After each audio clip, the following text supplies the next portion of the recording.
Hi மக்கள், இன்னைக்கு நம்ம பார்க்க போகிறது 2 வகையான வெரைட்டி ரைஸ். தயிர் சாதம், லெமன் சாதம். நம்ம பொதுவாக வீட்டில் செய்யறதுனா சின்ன வெங்காயம் பூண்டு போட்டு செய்வோம். ஆனால் வரப்போகிற நவராத்திரிக்கு நம்ம நெய்வேத்தியமாக சாமிக்கு படைக்கும் போது நம்ம சின்ன வெங்காயம் பூண்டு தவிர்த்துட்டு தான் நம்ம செஞ்சு வைக்கணும். அது இல்லாமல் நம்ம எப்படி கோயில் பிரசாத முறையில் நம்ம செஞ்சு சாமிக்கு படைக்க போகிறதுங்கிறத இன்றைக்கி அந்த ரெசிபியை பார்க்க போகிறோம். அது கூடவே தொட்டுக்கிறதுக்கு ஒரு சூப்பரான காரசாரமான உருளைக்கிழங்கு வறுவல் தான் பார்க்க போகிறோம். வாங்க எப்படி செய்யறதுன்னு பார்த்துடலாம். பச்சரிசி 250 கிராம், அதாவது ஒரு ஆளாக்கு எடுத்துருக்கு. இதை நல்லா வாஷ் பண்ணிவிட்டு புது அரிசியாக இருந்தால் 2 டம்ளர் விடுங்க. பழைய அரிசியாக இருந்தால் 3 டம்ளர் விட்டு 2-3 சவுண்டு விட்டு எடுத்துக்கலாம். இப்போ பாருங்கள், நல்லா ப்ரெஷர் ரிலீஸ் ஆகிடுச்சு. ஓப்பன் பண்ணி பார்த்துடலாம்.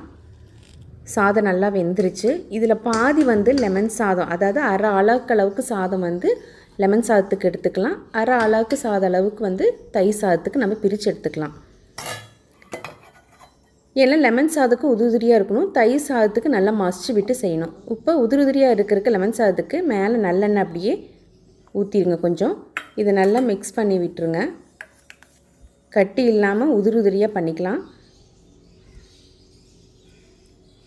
தயிர் சாதம் சூடாக இருக்கிறதுனால மத்தில் வச்சு நல்லா மசிச்சு விட்டுக்குங்க. நல்லா ஆறுனதுக்கு அப்புறமா தான் நம்ம தயிர் சேர்த்தணும். சூடாக இருக்கும்போது சேர்த்துனிங்கன்னா தயிர் சாதம் புளிச்ச மாதிரி ஆயிரும். இப்போ லெமன் சாதம் தாளிப்பு பார்த்தெல்லாம் நல்லெண்ணெய் நிறையாவே விட்டுக்குங்க.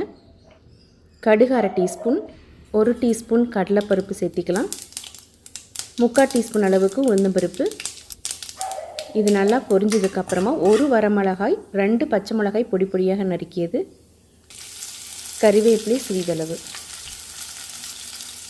இது நல்லா வதங்கி வந்ததுக்கப்புறமா முந்திரி 4-5 சேர்த்திக்கலாம். வறுத்த வேர்க்கடலை 1 டேபிள் ஸ்பூன். இதை நல்லா வதக்கி விட்டுக்குங்க. இது வதங்கினதுக்கப்புறமா 1/2 டீஸ்பூன் அளவுக்கு மஞ்சத்தூள். இந்த டைமில் அடுப்பு சிம்மில் வச்சுக்குங்க, கருகாமல் பார்த்துக்குங்க. இப்போ சாதத்தை எடுத்து உள்ளே கொட்டிடலாம். நல்லா உதிரியாக வர மாதிரி உடச்சி விட்டு கிளறி விடுங்க. இப்போ தேவையான அளவுக்கு உப்பு சேர்த்திக்கலாம்.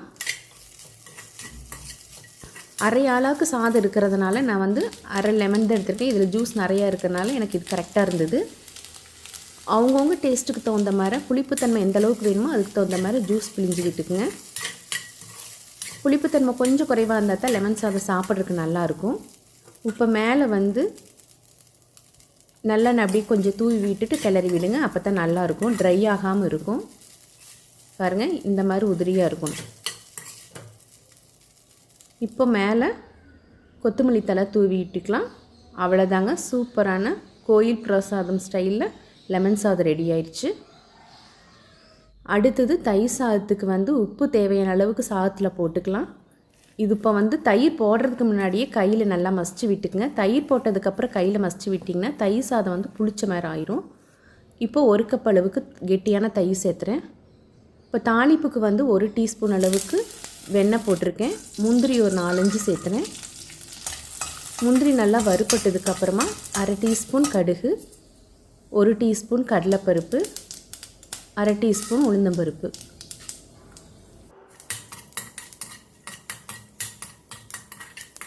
கறிவேப்பிலை சிறிதளவு, 2 வரமிளகாய், பச்சை மிளகாய் 2 காரத்துக்கேற்ப நீங்கள் பயன்படுத்திக்கங்க.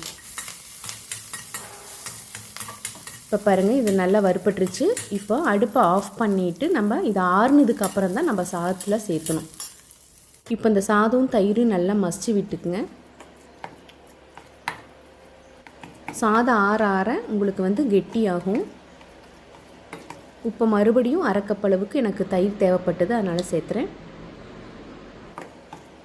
உங்களுக்கு ரொம்ப கொலகொலா வேணும் அப்படின்னா நிறைய தயிர் சேர்த்திக்குங்க. ஓரளவுக்கு கெட்டியாக வேணும்னா குறைவாக சேர்த்திக்குங்க. இதுவும் அவங்கவுங்க தேவைக்கேற்ப சேர்த்திக்கலாம். இப்போ பால் 1/4 கப் அளவுக்கு சேர்த்துறேன்.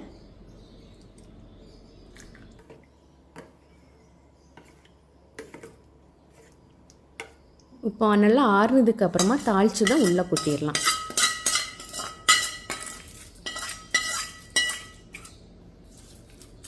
பொடியாக நறுக்கிய கொத்தமல்லி தழை, கொஞ்சமாக கேரட் துருவியது, மாதுளம்பழம் தேவைக்கேற்ப. இது எல்லாத்தையும் நல்லா மிக்ஸ் பண்ணி விட்டுக்கலாம். கேரட் மாதுளம்பழம் அவங்கவுங்க தேவைக்கேற்ப கூடுதலாகவோ குறைவாகவோ சேர்த்திக்குங்க. நம்ம தாளிப்புக்கு 2 வரமிளகா போட்டோம். 1 கையில் நல்லா நசுக்கி விட்டுட்டு மிக்ஸ் பண்ணி விட்டுருங்க. சாதம் திக்காக தெரிஞ்சதுன்னா பாலுக்கு பதிலாக தயிரை சேர்த்திக்குங்க, அதுதான் நல்லாயிருக்கும். இனி நம்ம சர்வ் பண்ணிட வேண்டிதான். மேலே இன்னொரு வரமிளகாய் வச்சுட்டு கொஞ்சமாக கேரட், மாதுளம்பழம் இதை ரெண்டையும் மேலே தூவி விட்டுட்டு நீங்கள் ஃப்ரிட்ஜில் வச்சுட்டு கூட ஜில்லுன்னு சர்வ் பண்ணிங்கன்னா சாப்பிட்றதுக்கு ரொம்பவே நல்லாயிருக்கும். இல்லை இப்படியே சாப்பிட்றனாலும் சூப்பராக இருக்கும். அடுத்தது நம்ம பார்க்க போகிறது உருளைக்கிழங்கு வறுவல். அதில் 5 உருளைக்கிழங்கு வேக வச்சு எடுத்துக்கலாம். இப்போ தாளிப்பு பார்த்தலாம். தேவையான அளவுக்கு நல்லெண்ணெய் விட்டு கடுகு 1/2 டீஸ்பூன் சேர்த்திக்குங்க. பொரிஞ்ச உடனே 1 டீஸ்பூன் சீரகம் சேர்த்திக்கலாம். பச்சை மிளகாய் 2 கீறியது, கறிவேப்பிலை சிறிதளவு, இதை நல்லா வதக்கி விட்டுக்குங்க. இப்போ வேக வச்ச உருளைக்கிழங்கை வந்து கட் பண்ணி இந்த மாதிரி சேர்த்துக்கணும். உங்கள்கிட்ட பேபி பொட்டேட்டோ இருந்ததுன்னா அது கூட நீங்கள் இந்த மாதிரி செஞ்சுக்கலாம்.